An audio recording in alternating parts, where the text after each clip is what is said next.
Nefse ikamet hem de tek çare.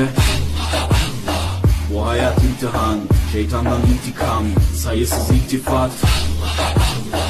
Güvendiğin dağlara kar yağar bak ancak Allah asla seni satmaz. Düşünce kalkmalısın, şükürle kalmalısın, desin hep kalp atışın. Günahla esti yerler, daha gençsin derler. Bu hayat basamakları, çürük merdivenler. Senden bir istirham, devamlı istiğfar, gereken irtibat.